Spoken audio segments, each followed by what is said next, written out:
সবাই বলে করলা খেতে নাকি খুব তিতা লাগে। আসলে যদি এমনভাবে টমেটো আর মসলা দিয়ে করলা ভুনা করা যায় তাহলে মাছ মাংস ফেল। তা আমি এখন এই করলা ভুনা করার জন্য নিয়ে নেব ৪ টা করলা, যেটা আমি গোল গোল পিস করে কেটে নেব। কেটে নিয়ে একটা প্লেটে উঠিয়ে নেব। আর ৪ টা পেঁয়াজ, যে পেঁয়াজগুলো সুন্দর করে কুচি কুচি করে আমি কেটে নেব। তারপর নিয়ে নেব কিছু পরিমাণ ধনেপাতা। ধনেপাতাগুলো কুচি কুচি করে আমি সুন্দর করে কেটে নেব। করলাগুলোতে দিয়ে দেব ১ চামচ হলুদ, ১ চামচ লবণ দিয়ে ভালোভাবে করলাগুলো মিশিয়ে নেব। মেশানোর পরে আমি একটা প্যানের ভিতরে দিয়ে দেব বেশ কিছু পরিমাণ সয়াবিন তেল।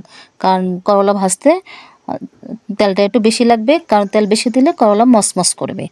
তারপর আমি একটা একটা করে প্যানের ভিতরে করলা পিসগুলো বিছিয়ে দিব। বিছিয়ে দিয়ে আস্তে আস্তে ভাজতে থাকবো। তারপর দিয়ে দেবো একটু ঢেকে, ঢেকে দিলে করলাগুলো সিদ্ধ হবে। তারপর আবার ঢাকনাটা উঠিয়ে দেখবো সিদ্ধ হয়েছে কিনা, তার মানে আমার ভাজা হয়েছে কিনা। তবে ভাজা অলমোস্ট হয়ে গেছে, তাহলে আমি একটা বাটিতে এটা উঠিয়ে নেব।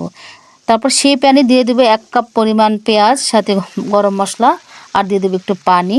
তারপরে দিয়ে দেবো ১ চামচ আদা বাটা, রসুন বাটা, ১ চামচ জিরা বাটা দিয়ে আবার নেড়ে চেড়ে দেবো। তারপর দেবো ১ চামচ হলুদ, ১ চামচ মরিচ, ১ চামচ ধনিয়া গুঁড়া।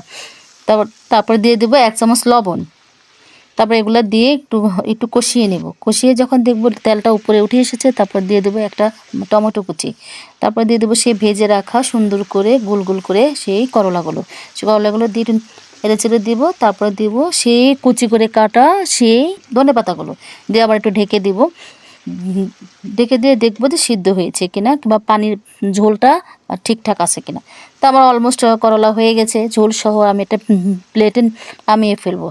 আমি একটা প্লেটে সুন্দর করে নামিয়ে ফেলে পরিবেশন করব। এটা গরম ভাত দিয়ে খেতে অনেক ভালো লাগবে।